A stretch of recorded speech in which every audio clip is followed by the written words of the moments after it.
Hello everyone, welcome to study 4 AM। दोस्तों आज जो हमारा हिंदी का प्रैक्टिस सेट 5 जो कि Allahabad group C and group D के लिए यूजफुल साबित होगा। तो चलिए स्टार्ट करते हैं। पहला प्रश्न क्या कह रहा है कि निम्नलिखित को सुमेलित कीजिए। सूची 1 और सूची 2 दी गई है। यहाँ पर जो है आप, यह, कुछ, जो, और ये बताना है कि ये किस प्रकार के सर्वनाम है। ठीक है, ये सर्वनाम से रिलेटेड प्रश्न है। तो अगर हम दोस्तों सर्वनाम की हम बात करें, तो सर्वनाम दोस्तों जो है 6 प्रकार के होते हैं। ठीक है, कौन-कौन से होते हैं? पहला होता है आपका पुरुषवाचक सर्वनाम।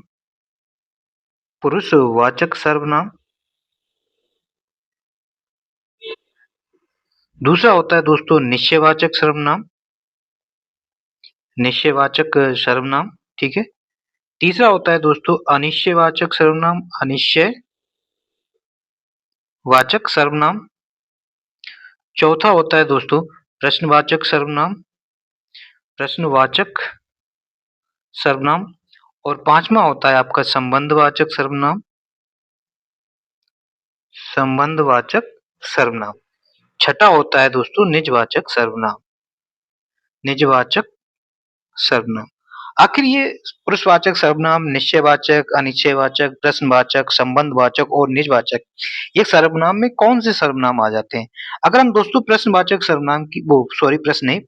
सर्वनाम की हम बात करें, तो इसमें जो एक आपका उत्तम आ जाता है, मध्यम आ जाता है और अन्य पुरुषवाचक सर्वनाम आ जाते हैं। उत्तम में जैसे कि जब कर्ता या वक्ता स्वयं को इंक्लूड कर ले, यानी कि मैं, हम, ये सब क्या आ गए? ये उत्तम में आ जाते हैं। जब किसी सेकंड पर्सन की बात करें, इंग्लिश में हम लोगों ने जाना first person, second person and third person, तो वही यहाँ पर हिंदी में उत्तम, मध्यम और अन्य पर्सन। ठीक है। मध्यम में आ जाता है तुम, इस प्रकार से, और अन्य में यह है, वह है। ठीक है, किसी तीसरे व्यक्ति की बात की जाए। निश्चयवाचक सर्वनाम दोस्तों वो होते हैं जो किसी चीज की ओर इशारा करते हैं या इशारा करके निश्चित कर देते हैं। जैसे कि यह, वह, ये क्या है? ये निश्चयवाचक सर्वनाम है। ठीक है। जैसे कि आपने कहा कि भाई मोहन कहाँ गया? आपने कहा कि वह जा रहा, तो आपने ये वह मोहन के लिए यूज किया, यानी कि निश्चित कर दिया या संकेत करके बताया था कि मोहन वह है। ठीक है। अनिश्चितवाचक सर्वनाम वो होते हैं जो अनिश्चित होते हैं, जो आप बता ही नहीं सकते कि क्या है। ठीक है। जैसे कि आपका कुछ, कोई, है ना? कोई आ रहा है, कोई में कौन? पता नहीं कौन आ रहा, अनिश्चित है। कुछ, दूध में कुछ गिर गया, क्या कुछ गिर गया? तो ये सब क्या है? अनिश्चयवाचक सर्वनाम है।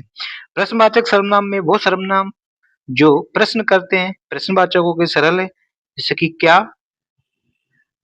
कौन, है ना? कौन आ रहा है? तो कौन कोई ना कोई व्यक्ति ही होगा, तो ये उस व्यक्ति के लिए कौन से आपने प्रश्न कर दिया, तो ये प्रश्नवाचक हो गए। संबंधवाचक में क्या होता है? जो संबंध बताते हैं दो शब्दों या वाक्यों को, ऐसे जो है, जैसे कि आपका जो, सो, है ना? जो सो हो गया, जैसा, ये सब क्या है ना? जैसा करोगे वैसा भरोगे, जो बोओगे सो पाओगे, ये क्या है? संबंधवाचक हो गए। वाचक सर्वनाम वो सर्वनाम होते हैं मित्रों जो कर्ता स्वयं कर ले। जैसे कि इसमें आ गया, निज का मतलब होता है स्वयं, मैं ये काम स्वयं कर लूंगा, या मैं यह काम अपने आप कर लूंगा। ठीक है, अपने आप कर लूंगा, या कभी कभी ये भी होता है, ये काम मैं आप कर लूंगा। तो यहाँ पर जब कोई कर्ता स्वयं करने की बात करें, उस सेंस में आप जो है निजवाचक होता है। नहीं तो तुम और बड़ों के सम्मान के लिए हम लोग आप का यूज करते हैं ना, तो तुमको अगर आपके संबंध में देखा जाए, सम्मान के संबंध में, तो ये आपका मध्यम पुरुष भी हो जाता है ना, तुम या आपको, ये हो गया। ये बात समझ में आ गई। तो ये समझ चुके हैं कि सर्वनाम क्या होते हैं और कौन से सर्वनाम क्या क्या होते हैं। अब हम लोग प्रश्न सॉल्व करते हैं। आप कह रहा है, तो आप पर यहाँ पर क्या होगा? आप जो है निजवाचक होगा। ठीक है, यहाँ पर डिस्कस किया।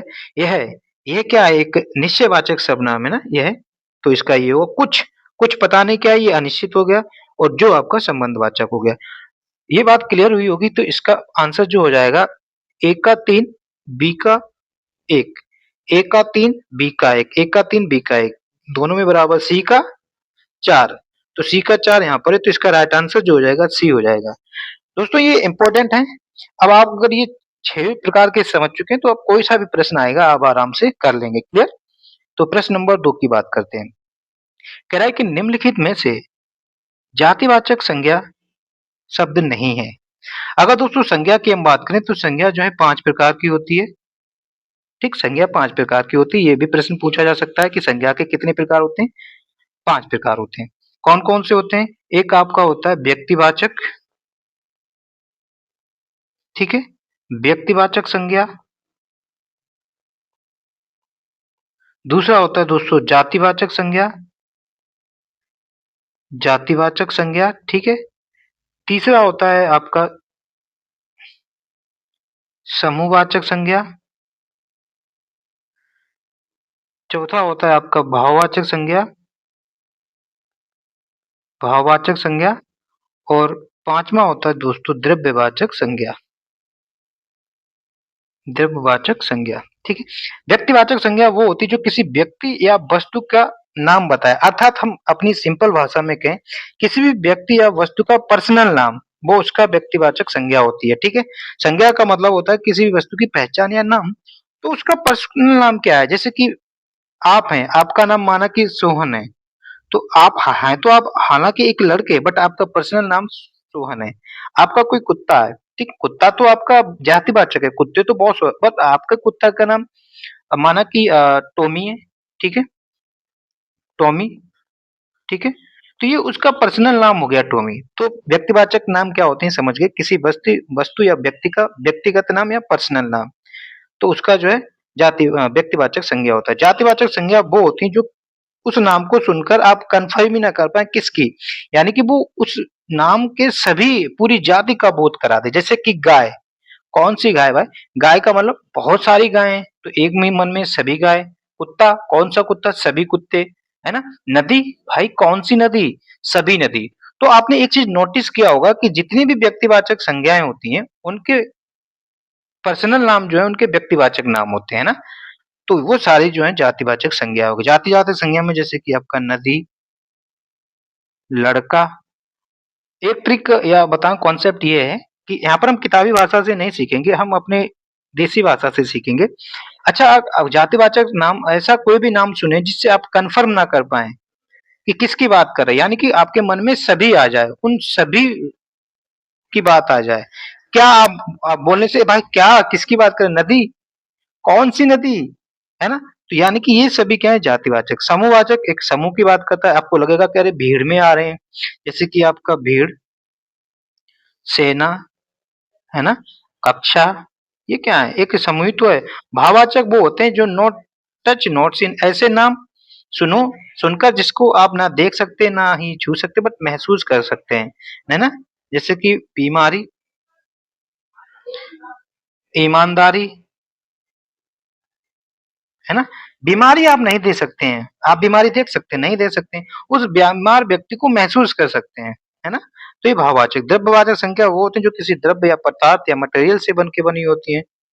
दूध हो गया, सोना हो गया, घी हो गया, ये क्या है द्रव्यवाचक। समझ में आया क्या होते हैं? तो यहाँ पर पूछा कि जातिवाचक नहीं है। आप जानते हैं कि मनुष्य, कौन मनुष्य? यानी कि सभी मनुष्यों का माइंड में एक ख्याल आ गया, यानी कि ये तो अपने आप में जातिवाचक संज्ञा है। नदी, भाई कौन-सी नदी? बहुत सारी नदियाँ हैं, तो यानी कि सारी नदियों का ख़्याल आपके मन में आ गया, तो यानी कि ये जातिवाचक। गंगा, गंगा एक नदी का नाम है, गंगा एक नदी है जो पर्सनल नाम है। एक ऐसी नदी है जो सबसे लंबी है, उत्तर प्रदेश में बहती है और मतलब 5 राज्यों से होकर जाती है, 2525 किलोमीटर की लंबाई है। तो इस प्रकार इस पर्टिकुलर नदी का नाम गंगा रख दिया, तो ये उस नदी की पहचान पर्टिकुलर हो गई, अर्थात ये जो है गंगा आपका जातिवाचक नहीं। गाय कौन-सी गाय? सभी गाय, अर्थात गंगा क्या आ गया? गंगा जो है वो इस हिसाब से व्यक्तिवाचक संज्ञा हो गई, ठीक है? ये बात समझ में आई? तो इसका राइट आंसर जो हो जाएगा C is a right answer. Ganga जो है आपकी जातिवाचक संज्ञा नहीं है और ये पॉइंट भी समझ में आ गए, इम्पोर्टेंट है, ठीक है? हम इस तरह से रिवीजन कराएँगे कि आप रिवीजन का ही मतलब होता है होल रिवीजन, जहाँ डिस्कस करेंगे, करते चले जाएँगे, ठीक है? ताकि आप प्रश्न को गलत ना करें। निम्नलिखित में से कौन-सा शब्द शुद्ध है? इसमें पूछा है कि कौन-सा शब्द शुद्ध है? ठीक है, शुद्ध-अशुद्ध वाक्य भी आते हैं, ये आपको प्रैक्टिस करनी पड़ेगी। तो आप जानते हैं कि ये राष्ट्रीय ऐसा लिखा जाता है, ये शुद्ध है, ठीक है? प्राणों का अंत करने वाला, जो प्राणों का अंत करने वाला एक शब्द बताना है। तो वन वर्ड भी एग्जाम में पूछे तो इजी होते हैं, आप कर लोगे। तो ये इसका आंसर जो हो जाएगा प्राणांतक। प्राणांतक जो होता है दोस्तों वो होता है प्राणों का अंत करने वाला। क्लियर। नेक्स्ट क्वेश्चन की हम बात करें। प्रश्न नंबर 5 कह रहा है कि निम्नलिखित में विलोमार्थी की दृष्टि से कौन सा युग्म, युग्म नहीं होगा यहाँ पर दोस्तों, ये होगा आपका युग्म होगा यहाँ पर, ठीक, असंगत है। देखो जटिल, जटिल मतलब कॉम्प्लेक्स, बहुत कठिन है, जटिल एकदम जिग-जैग। तो इसका सरल होगा, ये बात तो सही है। दे, दे का अधे होता है, दे का होता है अधे, अतः तो ये गलत हो जाएगा, यानी कि यही इसका जो है राइट आंसर हो जाएगा। धृष्ट मतलब होता है बड़ा मूर्ख, एकदम ढीठ व्यक्ति है ना, कठोर है। तो इसका विनीत मतलब मुलायम सही है। अनुराग का विराग ये भी सही है। तो राइट आंसर हो जाएगा दे का प्रदे नहीं होगा, दे का अधे होता है, तो B is a right answer. Clear. प्रश्न नंबर हम 6 की हम बात करें। निपात किसे कहते हैं? निपात ऐसे शब्द होते हैं जो किसी शब्द के अंत में लगकर उसका अर्थ ही बदल देते हैं या इसमें बल देते हैं, जोर देते हैं, है ना। जैसे कि मैं पढ़ता हूँ, मैं पढ़ता हूँ एकदम ठीक है, वाक्य समझ रहे हैं। आपने कहा मैं पढ़ता तो हूँ, मैं पढ़ता तो हूँ, है ना, यहाँ पर जोर दे दिया वाक्य में। यह मत करो, यह मत करो, चिल्लाकर कह रहे ना, बल देकर। तो ऐसे शब्द जो है आपके निपात होते हैं। क्लियर। तो इसका राइट आंसर जो हो जाएगा ए हो जाएगा। शब्द में विशेष प्रकार के बल लाने पर अव्यय ये होते हैं, एक तरीके से ये अव्यय होते हैं। निपातों की टोटल प्रकार पूछे, संख्या पूछे, निपात 9 प्रकार के होते हैं, ये आप याद रखना, ठीक है। वो कौन कौन से होते हैं यहाँ पर डिस्कस नहीं करेंगे, थोड़ा लंबा चला जाएगा। तो इसका राइट आंसर हो जाएगा ए इज ए राइट आंसर। ये समझ तो गए कि ना वाक्य में बल दिया जाए, मैं पढ़ता तो हूँ, जी नहीं, हाँ भाई हाँ जा रहा हूँ, इस तरह से हाँ शब्द हो गया, ये क्या है, बल दे रहे हैं वाक्य को, ठीक है। या आप कहें कि जब आप किसी शब्द को गुस्से में बोलते हैं, तुम भी तो थे, भी शब्द हो गया है ना, तो वहां पर जो है निपात होता है, ठीक है। प्रश्न नंबर 7 की हम बात करें। निम्नलिखित वाक्य में शुद्ध वाक्य कौन सा है? हाँ, तो क्या कह रहा है, प्रश्न नंबर 7 कह रहा है कि निम्नलिखित वाक्य में शुद्ध वाक्य कौन सा है? मेरा मन कभी-कभी बैठ जाता है। मन कभी-कभी मेरा बैठ जाता है, यहाँ पर तो वाक्य अरेंजमेंट की गलती है। बैठ जाता है मेरा मन कभी-कभी, ये भी गलत है। कभी-कभी मेरा मन बैठ जाता है, ये भी गलत है। तो इसका राइट आंसर जो हो जाएगा, मेरा मन कभी-कभी बैठ जाता है, ठीक है। तो इसका राइट आंसर जो होगा ए इज अ राइट आंसर। प्रश्न नंबर 8 की हम बात करें। कह रहा है कि निम्नलिखित में से ऋजु का विलोम शब्द है। ऋजु का मतलब होता है दोस्तों सरल, ठीक है। सरल इसका राइट सरल होता है, ठीक है। तो ऋजु का क्या हो जाएगा, कुटिल। कुटिल जो है इसका राइट आंसर हो जाएगा। और या इसको वक्र भी कह सकते हैं, ठीक है। ऋजु का वक्र भी होता है, ठीक है। तो इसका राइट आंसर जो हो जाएगा सी इज राइट आंसर। प्रश्न नंबर 10 की हम बात करें। कह रहा है कि निम्नलिखित विकल्पों में से आकांक्षा, आकांक्षा का मतलब होता है दोस्तों इच्छा, अभिलाषा, है ना, ये सब क्या है, मनोरथ, ये सब क्या है, इसके पर्यायवाची हैं। तो इसका राइट आंसर जो हो जाएगा वो मनोरथ इज राइट आंसर। विपिन जो है पर्यायवाची होता है जंगल का, ठीक। व्यथा बड़ा दुख है, कष्ट है, दर्द है। तो व्यथा का मतलब हम दुख लिख सकते हैं या कष्ट लिख सकते हैं, ठीक है, पर्यायवाची है। अमीय जो है दोस्तों अमृत का पर्यायवाची शब्द है। क्लियर हुआ। तो इसका राइट आंसर जो हो जाएगा वो सी इज राइट आंसर। प्रश्न नंबर 11 की हम बात करें। कह रहा है कि दुरात्मा में निम्नलिखित में से कौन सा समास है? समास की हम बात करें तो समास संख्या में 6 होते हैं। कौन कौन से होते हैं दोस्तों? अव्ययी भाव समास, यहाँ से नहीं यहाँ लिख लेते हैं, 6 होते हैं। अव्ययी भाव समास होता है एक आपका, ठीक है। दूसरा होता है आपका तत्पुरुष समास, तत्पुरुष समास। तीसरा होता है कर्मधारय समास, कर्मधारय समास।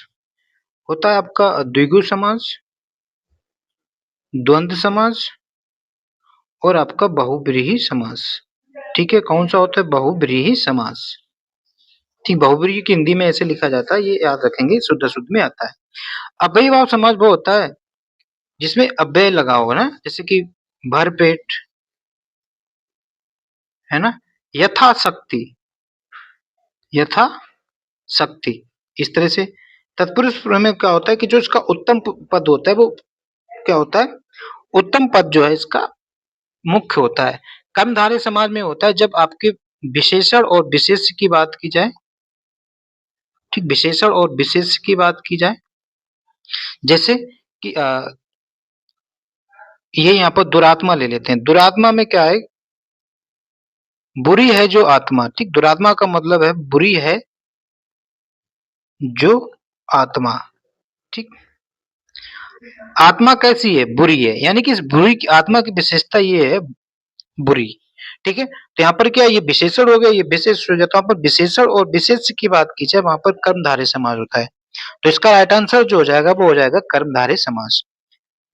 बहुब्रीहि समास वो होते हैं ऐसे समास, ऐसे जो शब्द मिलकर जो समास होते हैं उसका एक अन्य ही अर्थ निकलता है ना, तो वो आपके बहुब्रीहि समास होते हैं। जैसे कि आप कहें पंकज, पंकज तो एक अपने आप में पंक प्लस कज, बट इसका एक अलग अर्थ होता है वो कमल, ठीक है। तो यानी कि ऐसे नाम जो हैं, ऐसे समाज जो हैं वो आपके बहुब्रीहि समाज होते हैं। द्वंद्व में क्या होता है कि कॉन्फ्लिक्ट होता है, इसको होते हैं जब दो ऐसे शब्द इनका जिन जो एक दूसरे को विरोध करें, इनके बीच में हाइफन का एक पहचान चिन्ह होती है। अब वही भाव हम लोग जान चुके हैं, क्लियर। तो दुरात्मा जो है आपका कर्मधारय समास है। प्रश्न नंबर 11 की 11 था, अब हम बात करते हैं ये गद्यांश की बात करते हैं।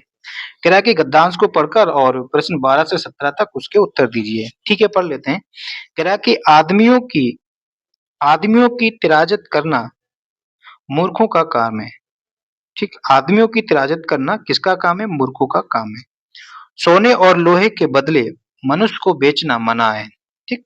आप मनुष्य को बेच दें, सोना और लोहा ले लें, ऐसा मना है। आजकल भाप की कलों का दाम तो हजारों रुपये है, भाप की कलों का दाम तो हजारों रुपया है, परंतु मनुष्य कौड़ी के 100 बिकते हैं। ये यहाँ पर भाप की कलों का यह मिस्टेक होगा। सोने और चांदी की प्राप्ति से जीवन का आनंद नहीं मिल सकता।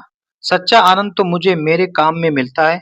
मुझे अपना काम मिल जाए तो स्वर्ग प्राप्ति की इच्छा नहीं होगी। मुझे अगर अपना काम मिल जाए तो स्वर्ग प्राप्ति की इच्छा नहीं होगी। मनुष्य पूजा ही सबसे सच्ची ईश्वरीय पूजा है। कौन सी पूजा, मनुष्य पूजा ही सबसे सच्ची ईश्वरीय पूजा है। मंदिर और गिरजों में क्या रखा है, ईंट पत्थर चूना कुछ भी कहो, आज से हम अपने ईश्वर की तलाश मंदिर मस्जिद गिरजा और पोथी में ना करेंगे। अब तो यही इरादा है कि मनुष्य की अनमोल आत्मा में ईश्वर के दर्शन करेंगे। किसकी आत्मा में दर्शन करेंगे, मनुष्य की अनमोल आत्मा में करेंगे। यही आदि है, यही धर्म है। मनुष्य के हाथ ही हाथ मनुष्य के हाथ ही से तो ईश्वर का दर्शन करने वाले निकले हैं, ठीक है। मनुष्य के हाथी से तो ईश्वर का दर्शन करने वाले निकले हैं। मनुष्य की मजदूरी को का तिरस्कार करना नास्तिकता है। मनुष्य की मजदूरी का तिरस्कार करना नास्तिकता है। बिना काम, बिना मजदूरी, बिना हाथ के कला कौशल के विचार और चिंता किस काम के हैं। सभी देशों में इतिहास में सिद्ध है कि निकम्मे पादरियों, मौलवियों एवं पंडितों और साधुओं का दान के अन्न पर पला हुआ ईश्वर चिंतन अंत में पाप, आलस और भ्रष्टाचार में परिवर्तित हो जाता है। जिन देशों में हाथ और मुंह पर मजदूर की धूल नहीं पड़ने पाती, वे धर्म और कला कौशलों में कभी उन्नति नहीं कर सकते, ठीक है। अब हम देखते हैं ये प्रश्न। निम्न में कल का अर्थ क्या है। कल का अर्थ जो है दोस्तों पुर्जा होता है। पुर्जा पुर्जा पुर्जा नहीं कि हमारे पुर्जे पुर्जे हिला हिला देंगे, या कहते हैं कि गाड़ी के पुर्जे पुर्जे खोल दो, ठीक है। तो यहाँ पर कल का मतलब पुर्जा है, ठीक। सच्ची ईश्वर पूजा क्या है, सच्ची ईश्वर पूजा वही है जो मनुष्य पूजा ही सच्ची ईश्वर पूजा है, ये पीछे पड़ा था। प्रश्न नंबर 14 की हम बात करें, निम्नलिखित में से मूर्खों का काम है, मूर्खों का काम क्या है, आदमियों की तिराजत करना, ठीक है, ये तो मूर्खों का काम है। निम्नलिखित में से किसकी प्राप्ति के से जीवन का आनंद नहीं मिल सकता, सोना चांदी, यस, सोना चांदी की प्राप्ति से जीवन का आनंद नहीं मिल सकता है।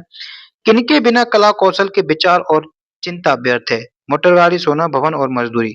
जब तक आप मजदूरी नहीं करेंगे, मजदूरी का मतलब काम करके एक्सपीरियंस नहीं लेंगे तो कला कौशल कैसे आएगा, ठीक है। स्वर्ग प्राप्ति की इच्छा नहीं होगी, यदि बहुत सारा धन मिल जाए सभी सुविधाएं मिल जाए, अपना काम। यस, यदि आपको स्वर्ग नहीं होगा, यहाँ पर स्वर्ण होना चाहिए ना। अगर आपको सोने चांदी की प्राप्ति नहीं हो, इच्छा नहीं होगी, यदि आपको अपना काम मिल जाए, ठीक है। प्रश्न नंबर 18 की हम बात करें, कह रहा है कि परिमाणवाचक विशेषण का उदाहरण बताइए। परिमाणवाचक विशेषण, दोस्तों अगर हम विशेषण की हम बात करें तो विशेषण जो है 4 प्रकार के होते हैं। कौन-कौन से होते हैं? एक होता है आपका गुणवाचक विशेषण, गुणवाचक विशेषण नहीं लिख रहे हैं, ये समझ लेना। दूसरा होता है दोस्तों संख्यावाचक विशेषण, संख्यावाचक विशेषण, ठीक है। तीसरा होता है दोस्तों परिमाणवाचक विशेषण, परिमाणवाचक विशेषण, और चौथा होता है सार्वनामिक विशेषण, सार्वनामिक विशेषण। ये चारों ही इम्पोर्टेंट है, अपने आप में एग्जाम में पूछे जाते हैं, और आई होप उम्मीद करता हूँ कि इस विशेषण से एक प्रश्न तो आपको जरूर मिलेगा, ठीक है। गुणवाचक विशेषण वो होते हैं जो किसी व्यक्ति या वस्तु संज्ञा या सर्वनाम की गुण क्वालिटी की बात बताएं, जैसे कि वह काला, मोटा, है ना, इस तरह से लंबा पतला, है ना, ईमानदारी, ईमानदार, ये इस तरह के जो हैं शब्द क्या होते हैं आपके गुणवाचक विशेषण होते हैं। पीछे हमने कुछ ईमानदार यहाँ पर हमने कुछ बताया था, क्या हम कुछ गलत कर गए थे एक जगह? नहीं नहीं सही है, ईमानदार।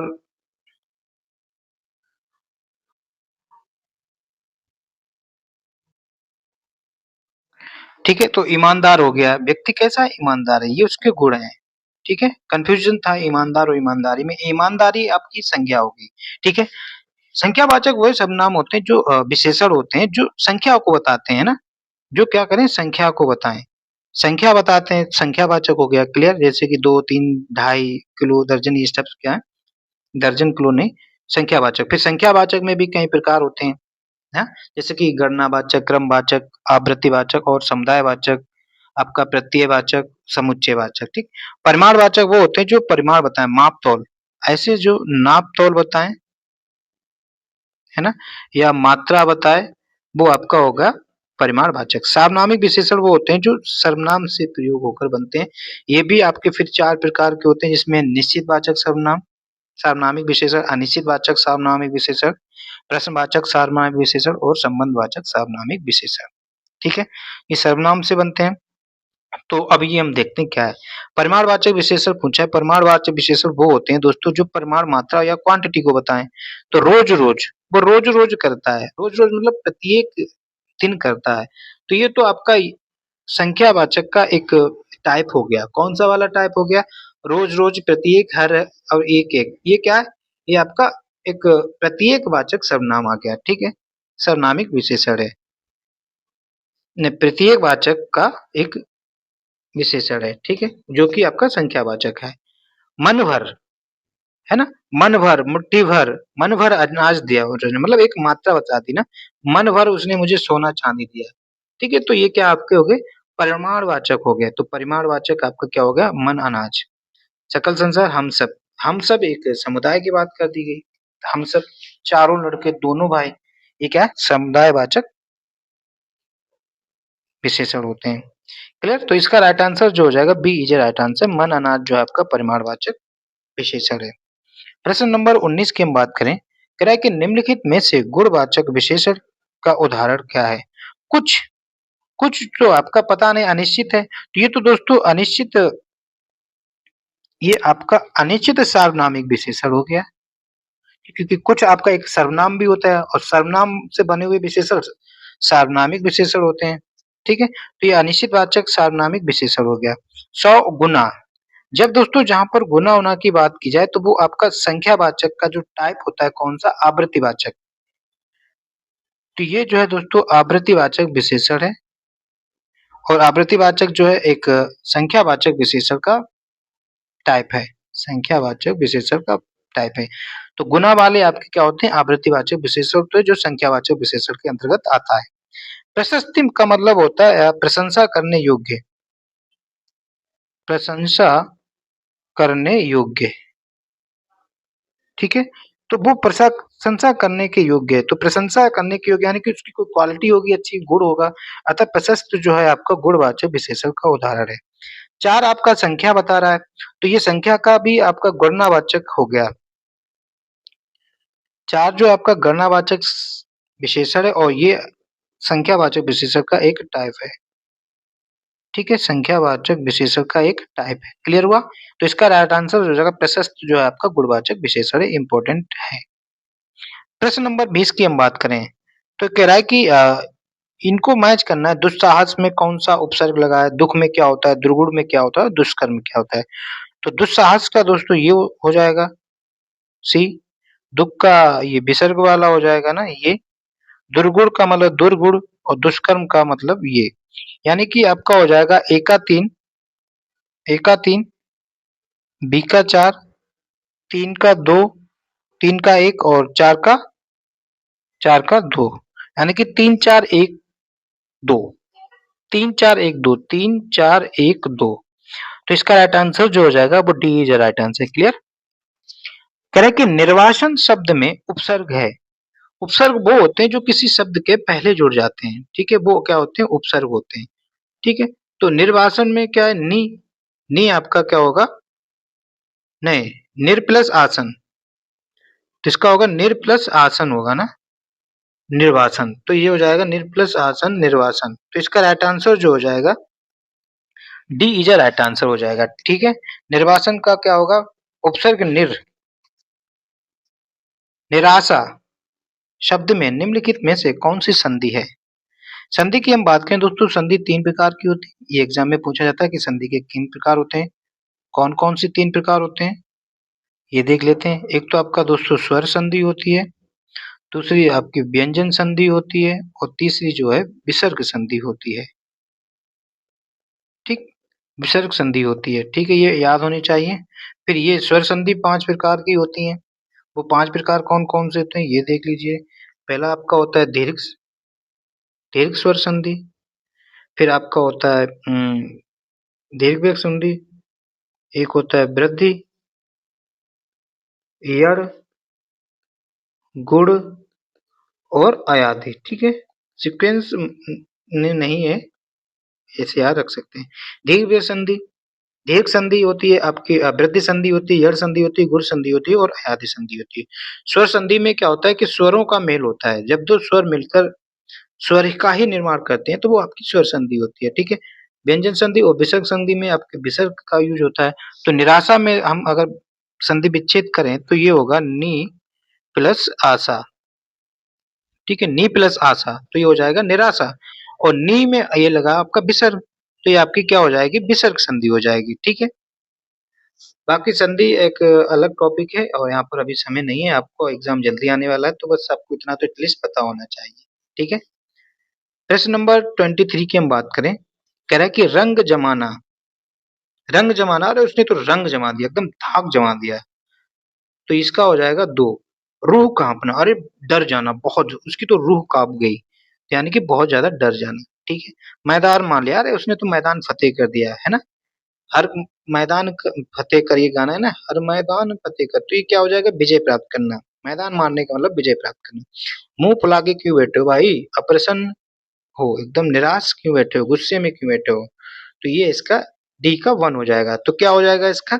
ए का 2, ए का 2 हो जाएगा, 2 का 3 हो जाएगा, 3 का 4 हो जाएगा और 4 का 1, यानी कि 2 3 4 1, 2 3 4 1, 2 3 4 1, C is a right answer. Clear? इसका राइट आंसर जो हो जाएगा C is a right answer. अगला प्रश्न कहें, कह रहा है कि संज्ञा पदबंध, निम्न पदबंधों को मैच करना है, सुमेलित करना है, कि हमको बताना है कि किस वाक्य में संज्ञा पदबंध है, संज्ञा शब्द है। ठीक है, तो संज्ञा का मतलब क्या होता है? कोई नाम ऐसा मिले, तो हम देखते हैं वहां जाकर बैठिए, यहाँ पर तो कोई संज्ञा है नहीं। बहुत बोलने वाले आज तुम चुप क्यों हो, कोई नाम नहीं है यहाँ पर, कोई संज्ञा नहीं है। ठीक है, मैंने एक नई कार खरीदी, इसमें भी कोई संज्ञा नहीं है। ठीक है, कार खरीदी। मुझे मतलब हालांकि संज्ञा है बट ये एग्जैक्ट नहीं है, और भी देख लेते हैं। मुझे मुंबई जाने वाली ट्रेन से जाना है, मुंबई आपका एक नाम आ गया ना, तो इसका जो हो जाएगा ये हो जाएगा। ठीक है, संज्ञावाचक ये हो गया। सर्वनाम में क्या होता है कि सर्वनाम पदबंध बताना है, आप वहां जाकर बैठिए, तो आप वहां जाकर बैठिए, तो ये होगा ना? नहीं, ये नहीं होगा, अभी इसको रुकते हैं, ठीक है, इसका ये नहीं होगा। सर्वनाम पदबंध देखना है, मैंने एक नई कार खरीदी, नई कार, कार कैसी है? नई है, तो ये तो विशेषण पदबंध हो गया, यानी कि सी का तो 3 हो जाएगा।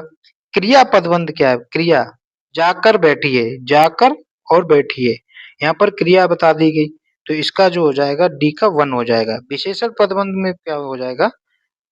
बहुत बोलने वाले, बहुत बोलने वाले, आज तुम चुप क्यों बैठे हो? तो ये हो जाएगा क्रियापद, यानी कि हो जाएगा 4 का 1 का 4, बी का 2 ही रहेगा, सी का 3 ही रहेगा और 4 का 1 हो जाएगा, यानी कि आपका क्या है कि 4 2 3 1, 4 2 3 1, option number 1 is a right answer. Clear?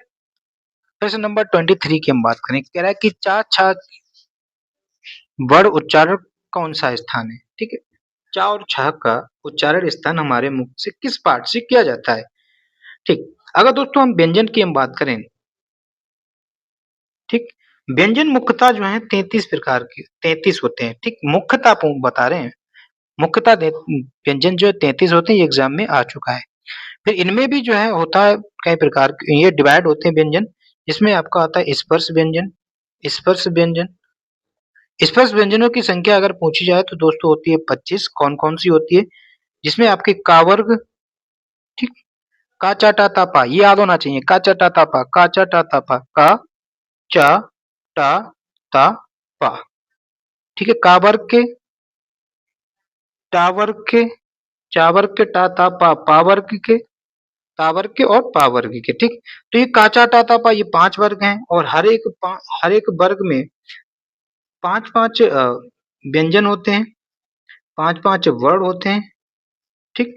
इस प्रकार से ये जो है टोटल दोस्तों आपके 25 स्पर्श व्यंजन होते हैं, ठीक है। ये जो है का वर्ग से लेकर पा वर्ग तक, का चा टा ता पा, का चा टा ता पा, याद करो, ये आपके क्या है? स्पर्श व्यंजन है, ठीक है, स्पर्श व्यंजन है। और स्पर्श का मतलब होता है टच करना, अर्थात इन व्यंजनों को बोलने के लिए हमारे मुख के कहीं ना कहीं टच होते हैं। हमारे गले से स्टार्ट करें तो का वर्ग के जो होते हैं कंठ होता है, ठीक, का वर्ग के जितने भी व्यंजन होते हैं वो कंठ होते हैं। फिर उससे ऊपर हो जाता है हमारा तालु, कंठ से ऊपर का, मुख के जो ऊपर का अंदर का भाग होता है वो होता है तालु, इसलिए इनको जो है तालव्य व्यंजन कहते हैं। टा वर्ग जो होते हैं दोस्तों मूर्धा होते हैं, मूर्धा वाले होते हैं, मूर्धन्य व्यंजन कहलाते हैं। का चा टा ता, का चा टा ता, टा वर्ग के जो होते हैं मूर्धा होते हैं, ता वाले जो होते हैं ता, ये होते हैं दोस्तों दंत, इनको बोलने के लिए दांतों का इस्तेमाल होता है, ये दांत में टच होते हैं। और पा वर्ग को बोलने के लिए ओंठों का इस्तेमाल होता है, इसलिए दोस्तों ये ओष्ठ व्यंजन होते हैं, ठीक है। तो चा वर्ग के आपका किस में आ जाएगा? तालव्य में आ जाएगा, यानी कि तालु हो जाएगा, ठीक है। तो इसका राइट आंसर हो जाएगा ए इज राइट आंसर। ये आपको हमने शॉर्ट में बता दिए, याद कर लेना, ठीक है। इसके अतिरिक्त दोस्तों जो होते हैं अंतस्थ व्यंजन होते हैं, अंतस्थ व्यंजन 4 होते हैं, कौन कौन से होते हैं? या, रा, ला और वा। इसमें या और वा को दोस्तों जो है अर्धस्वर भी कहा जाता है, ये भी एग्जाम में आ सकता है और इम्पोर्टेंट है। इसके बाद दोस्तों होता है एक आपका ऊष्म व्यंजन, ऊष्म व्यंजन में भी 4 होते हैं, कौन कौन से होते हैं? सा, शा, स और हा। इस हा को काकल्य व्यंजन भी कहा जाता है, क्या कहा जाता है? काकल्य व्यंजन, ठीक। ये सा जो होता है इसको दंत व्यंजन कहते हैं, इसको बोल, इसके प्रोनाउंसिएशन में दांत में जीभ जो है दांत में टच होनी चाहिए, इसलिए ये आपका दंत सा हो गया, ये आपका मूर्धा सा हो गया और ये आपका जो है तालव्य सा होता है, क्योंकि इसको बोलने से तालव्य सा होता है, ठीक है। तो ये समझ में आ गया, इंपॉर्टेंट थे। इसके बाद 4 जो है आपके संयुक्त व्यंजन होते हैं, 4 जो है आपके संयुक्त व्यंजन होते हैं, वो 4 कौन-कौन से? छा, त्रा, ज्ञा और स्रा जो है आपके संयुक्त व्यंजन होते हैं। इसके अतिरिक्त 2 उत्क्षिप्त व्यंजन भी होते हैं, उत्क्षिप्त व्यंजन, ठीक। उत्क्षिप्त व्यंजनों की संख्या 2 होती है, क्या होती है? डा और ढा, जिसके नीचे में बिंदी होती है, इनको दोस्तों अतिरिक्त व्यंजन भी कहा जाता है। क्लियर हुआ? ये व्यंजन से रिलेटेड थे, इंपॉर्टेंट है और यहाँ से प्रश्न आएगा तो आप कर ले जाएंगे। तो ये समझ में आ गया क्या होगा, ठीक है। प्रश्न नंबर 25 जो कि आज का अंतिम प्रश्न है, कह रहा है कि निम्न में से कौन सा शब्द स्पर्श व्यंजन नहीं है? आप स्पर्श व्यंजन चाह चुके हैं कि 25 होते हैं। स्पर्श व्यंजनों की संख्या दोस्तों 25 होती है और वो किस वर्ग से लेकर? का, चा, टा, ता और पा, का, चा, टा, ता, पा। का वर्ग के व्यंजन जितने भी स्पर्श होते हैं चा, टा, ता और पा। ठीक है? अगर आपको व्यंजनों से रिलेटेड कोई भी प्रॉब्लम आती है तो हमने वीडियो पढ़ाई है, एक बार आप उसको देख लीजिए और सब पूरे प्रश्न करके आएँगे वर्णमाला से रिलेटेड, ठीक है? तो का, चा, टा यह आपका स्पर्श व्यंजन नहीं होता है, या तो आपका एक अंतस्थ व्यंजन के अंतर्गत आ जाता है। और ये आपका अर्धस्वर होता है। अर्धस्वर क्यों होता है? अगर आप संधि पढ़ी होगी, तो संधि में यड़ संधि अगर आप पढ़ी होगी, तो जब यड़ संधि में आप देखा होगा या और वा बनता है। या जो है दोस्तों ई प्लस आ से मिलकर बना होता है, इसलिए जो इसको अर्धस्वर कहा जाता है। ये बात समझ में आ गई?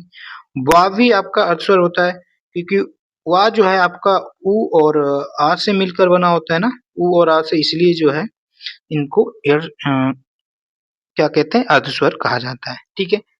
इसके अलावा ला को आप क्या कहते हैं? ला आपका पार्श्विक होता है। रा को दोस्तों लुंठित व्यंजन भी कहते हैं, लुंठित व्यंजन भी कहते हैं। ये कुछ और एग्जांपल इम्पोर्टेंट हैं।